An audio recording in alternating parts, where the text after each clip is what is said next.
Hi viewers, I believe you're all well since the last time we had a show. We are well with Anita here. Anita, say hi to your viewers. Hi guys, I hope you are enjoying your week. Yes, Anita is asking if you're enjoying your week. We are well, and today we are going to answer some questions that have been asked by several of you. Some of these questions have been asked by more than one person, and I felt that at this point I just need to come and just give my own opinion. I'm not an expert in this area. What I know I have is experience. I have 27 years experience of bringing up Anita as a special needs child, and my experience can be of benefit to someone out there who is maybe struggling at one point or another. And I believe as much as I'm not an expert, experience is also makes us experts in a way. So I'm going to answer your questions, and there's this question that have been asked severally out there on the feedback, on the messages. Some come to my inbox for those who know me, and this question is: how did you deal with adolescent? Anita being a girl, how do you deal with her menstrual cycle days? I can tell you for sure, this is a question that even I used to ask myself when Anita was small, when she had not reached her adolescent. And I had even gone ahead to research about how I can stop her menstrual cycles. I remember I went to an expert and I asked them if there's a way they could just make it not happen. And one of the things the expert told me is a doctor. What they can do, they're going to interfere with her hormones. And as you know, there's female hormones and the male hormones. And if they were to stop her menstrual cycle, that means they would deactivate the female hormones. And in turn, her body would not be as feminine as it would be. And then there were so many effects. I don't want to dwell on that. You can check them out. And the effects, the side effects, the bad ones outweighed the good ones. So I just said that this is something I don't want to pursue. So we just said, let's cross the bridge when we get there. And long and behold, she started her menstruation at the age of, I think, 13. And when she started her periods, they were very heavy, extra heavy. I remember she was in school, she was somewhere in a day school. And even the teachers noticed that she usually had very heavy cycle, which led to her being anemic. And again, I had to sort a doctor's advice, and with some interventions, they were able to regulate the flow and to a normal flow. And we've been going through it. We cross that bridge when we get it there. I made her understand. I explained to her what this means to her, why it has to happen. It's something she didn't like, but over time she came to understand, and now we just go through it every month. And I think we are good, Anita, with that. Yes, We are good. We are good with that. So my advice for parents who are asking me that question is that cross that bridge when you get there. Be prepared. If your child can understand, prepare them also mentally to what is coming, and let them understand this is what will happen to your body when you reach this point. And you can talk to the doctors if you notice any irregularities, and then handle it to the doctor. But I wouldn't advise that you stop the periods. Whatever they do, I don't think it's advisable. So don't interfere with her hormonal being, because it can bring other effects, negative effects that are not desired. So that's my answer to that question. And then question number 2 was, how did Anita react when you decided to get married and when you introduced her to now your husband? Yes, Anita, I got her when I was still in high school. So I was not married. I didn't have intention to get married at that point. So I raised Anita alone until around when she was 10 years. And when I felt that it was time for me to settle down for marriage, I needed to introduce Anita to my spouse, who is now my husband. And the reception was amazing.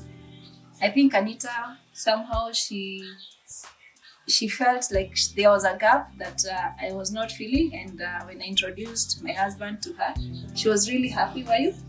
Yeah, so much. Yes, and they became good friends with my partner at that time, who is now my husband, and they've been relating very well.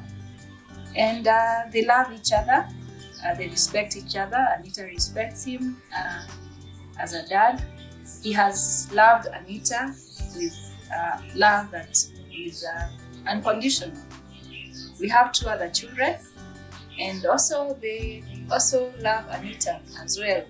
So that was not an issue in my life. And if you have if you're a single parent there and you want to introduce your child to a spouse, my advice would be, again, I'm not an expert, but my advice would be, first of all, be sure and let your partner know about your child and all what is involved. If it's a physical disability, if it's a mental disability, let them know and understand, so that they get to know what they are getting themselves into. And then from there, if they are still willing to go on with the relationship, which I know most of them, they don't want to do that, and I don't blame anyone. So if they are willing to go on with the relationship, take your time, and when you feel the time is right, introduce your partner to your child to your partner, and let them relate naturally and see how it kicks off. And I pray that we all get somebody who will love our children unconditionally. There's a video for Anita with her dad. It's there in the first comments. You can watch it and see Anita and her dad. And photos, we have shared photos of their journey. Feel free to go and watch that video and leave a like or a comment. And I just encourage you, live a life that is full. Your child needs love. If you can get a partner or somebody who will love your child, it will be a good thing. It doesn't have to happen, but if it does happen, we are grateful to God. Right, the other question is related to this. How did Anita receive her siblings? Yes, it was not all rosy here. I remember I was expecting my second born. When Anita was, they have a difference of 16 years, Anita and her brother. So Anita was around 15 when I was expectant. When I was expectant, I think she didn't realize what impact it would bring in my relationship with her and that of her dad. And because we had spoiled her, we had brought her up, she was the only child, and she's pampered. Even now she is pampered. And when the baby came, I can tell you Anita was not actually very amused. And I noted that Anita was affected because now the attention was divided. And she started reacting in a way. She had tantrums, and she would throw tantrums, and sometimes I wonder why. She wondered what has happened to her attention. And I was also a bit stressed because I'm used to, it's like I had now 2 babies. And the first 1 year, it was not easy. But then again, I think I got my balance somewhere along the way, and Anita got to accept and to love the brother, and they became actually now best friends. And now she started feeling as a big sister now. Slowly she started embracing the responsibility. And she would tell me, I'm a big sister now. I need to take care of my brother. And slowly they bonded. Yeah, they became besties, and they loved each other up to date. And I can tell you, it was so different for me bringing up Anita and bringing up the brother. And God has a way of just, wiping our tears and the brother grew up so fast, I didn't even realize. And before even I think I got to realize he was walking, now I was sending him, go bring water for your sister, do this, do that. And after that, when Anita was 19 again, I was expecting my third child, who is Anita's sister, Alicia. And also again, when Alicia came, a bit of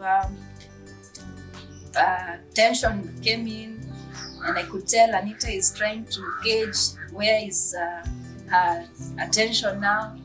But eventually, again, they became good friends. She really took care of her sister, and they have this very unique relationship, Anita and Alicia, because from the word go, you could see Alicia really taking care of Anita and trying to push her even when she was a small baby.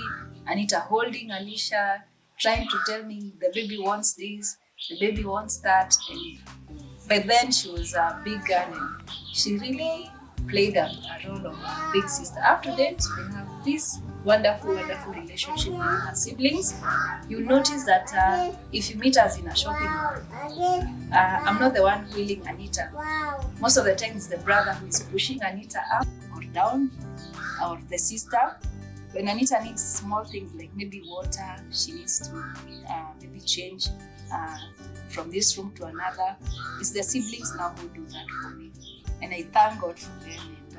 And one thing I want to encourage parents, before getting my other two children, I was very skeptical and scared of getting other children, because I thought, what if I get another child who has a special needs? Because I've seen it happening.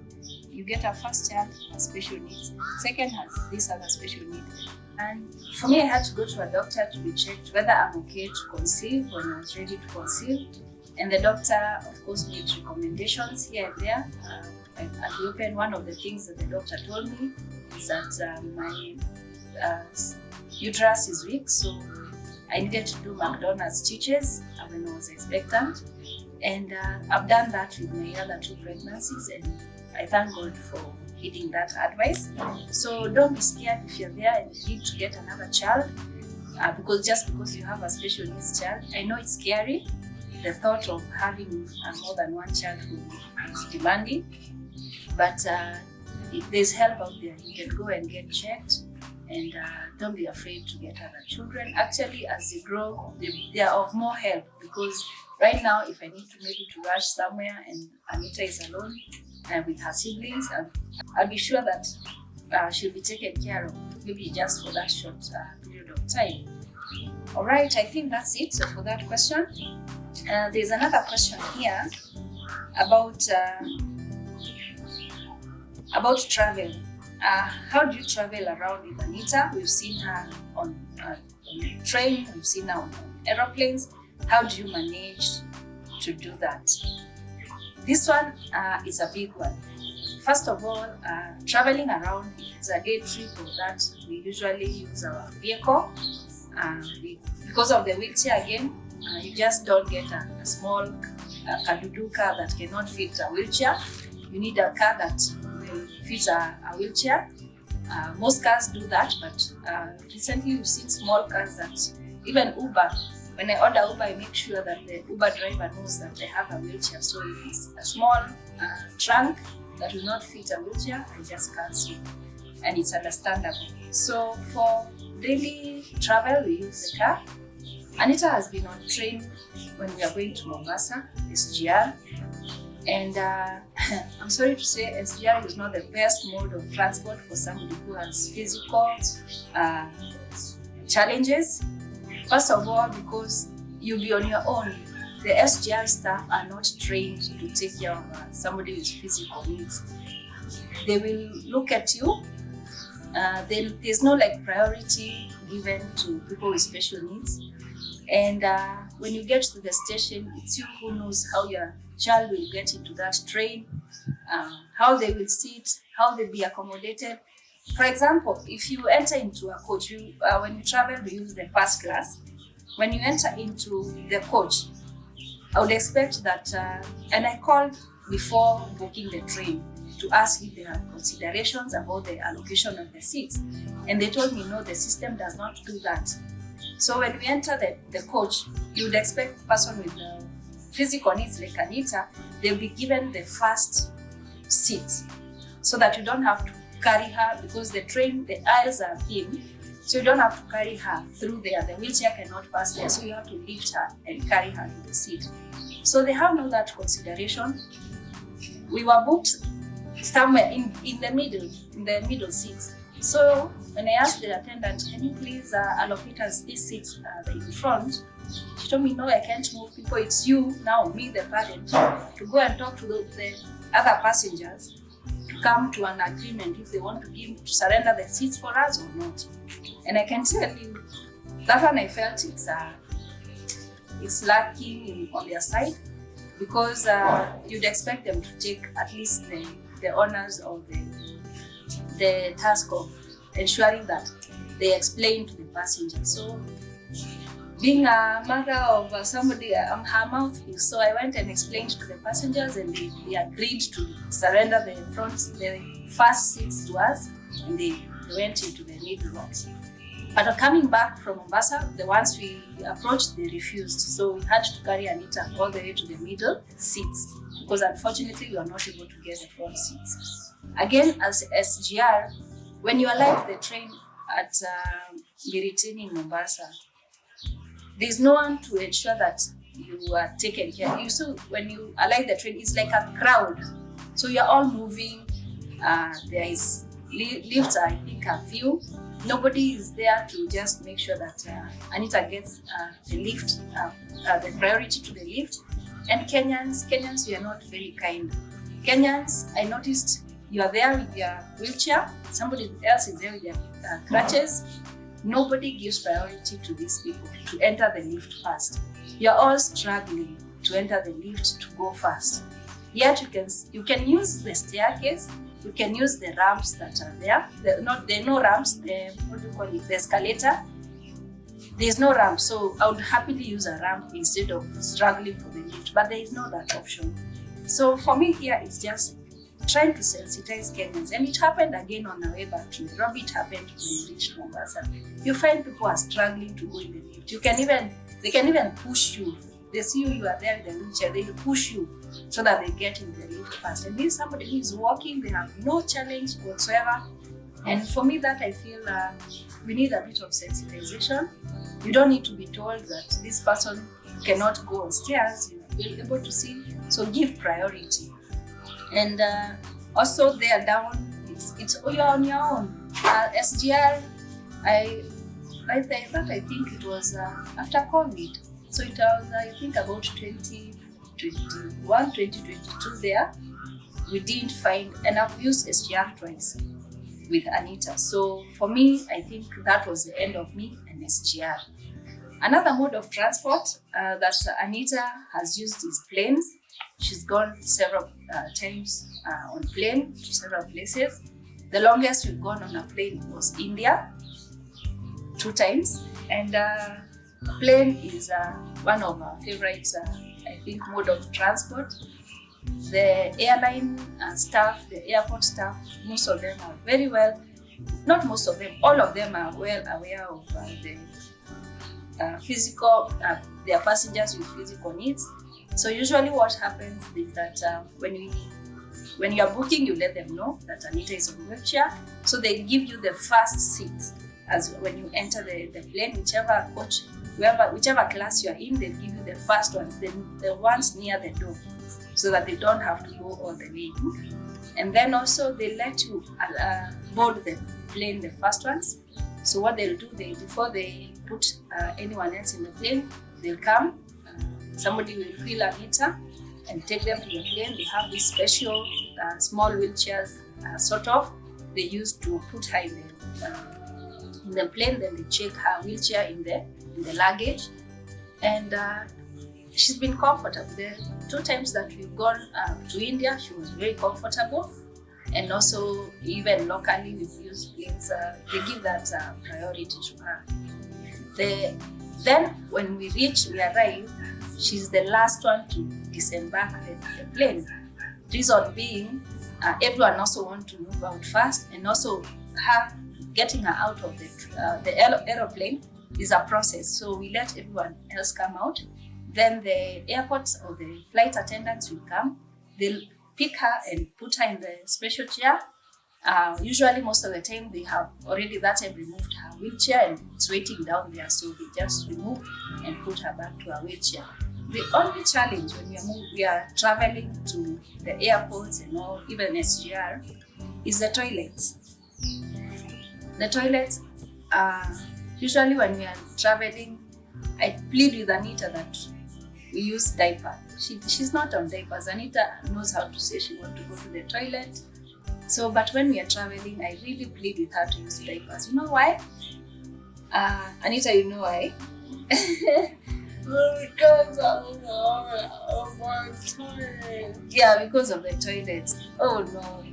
Please, the public, Kenyans, people out there, stop using wheelchair users' toilets. Wheelchair users' toilets are available in airports and in these public places. But you see, people who are not physically challenged, they want to use those toilets. And how do you leave those toilets? You leave them not suitable for wheelchair users.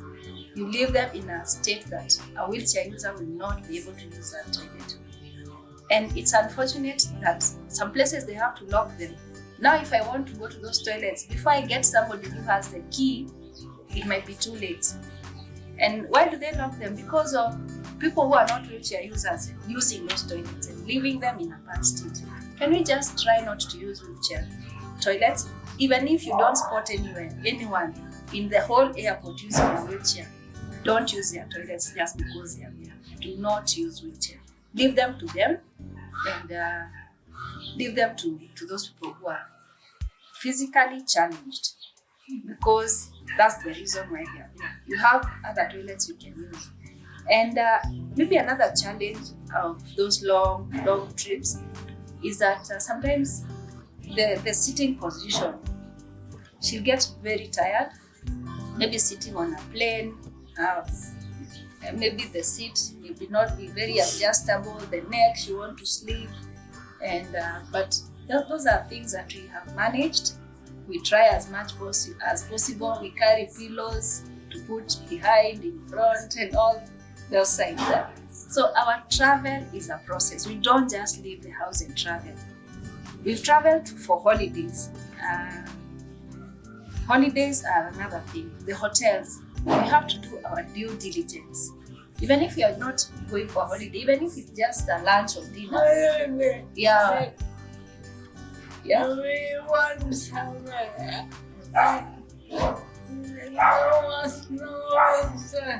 Yeah, Anita is saying we went somewhere. There's a time we booked for a holiday.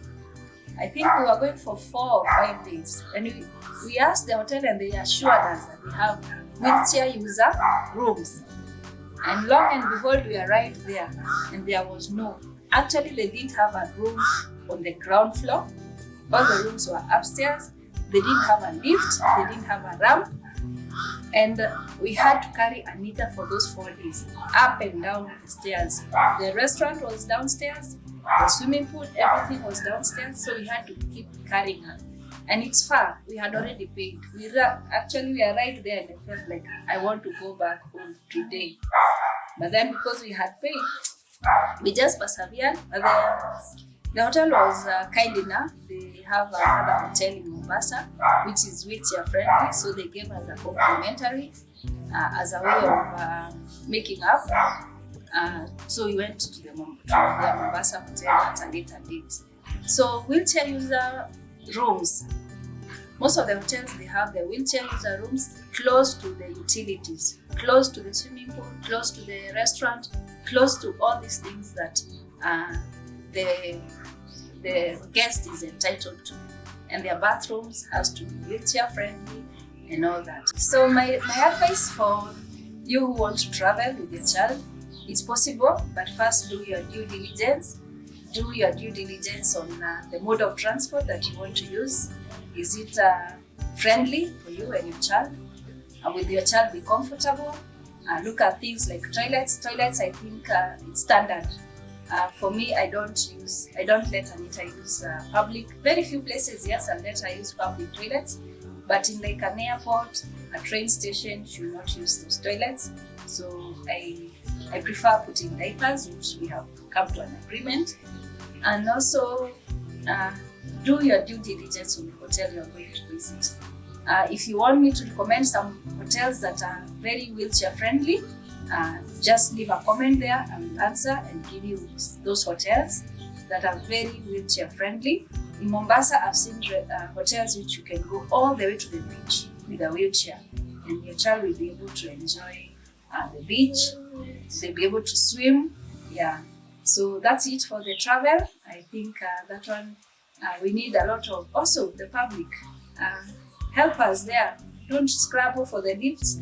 Don't scramble for the toilets for the wheelchair. Leave them for us.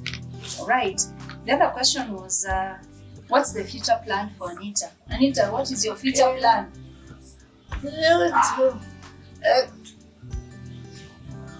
I want to work with people. Oh, Yeah, you want to grow your YouTube and to work with other people? All right. So what do you tell your subscribers to do? help me to build my YouTube channel. Yes, the future plan for Anita is using the YouTube to sensitize people, to create awareness, and she's requesting you to help her grow her YouTube channel. And the way to help her grow her YouTube channel and to sensitize and to spread the awareness is by you subscribing, is by you sharing these videos with somebody you know that they are going through the same, or even somebody who would be interested in the topic, so that Anita's YouTube channel can grow. Also, Yes, and if you want to partner with Anita, you're welcome to partner with Anita. I would like to work with Bahati. You want to work with Bahati? All right, ifikie Bahati basi. Yeah? All right. The future plan for Anita, as she has said, is YouTube. That is one area I know we can reach as many people as possible, and just to share our journey and encourage somebody to share our journey, to sensitize even you who is not who has not been affected by these challenges. And yes, we actually that's just like one thing we have. The rest is we take each day at a time. We are crossing the bridge when we get there, and we don't want to put pressure on ourselves. And yeah, we take each day at a time, one day at a time. I want to work with Anna. All right, so Anita, I want to work with Anna also. All right, what do you tell our viewers? Bye. Bye for today. I hope I've been able to answer all your questions, and if I've left any, I'm still here. Feel free to just write them down there on the comment section. I will come back again and do another session. I'll compile the questions that I've not answered, and I'll do another show answering your questions. Remember, this is through experience. I'm not an expert, but believe you me, I know what I've said. It has affected me, and it's the way I do it. You don't have to do it my way. You can do it your way, whatever it is, but there is a way. All right, thank you so much. And remember to subscribe, to like and to share. Share. All right, thank you and bye-bye.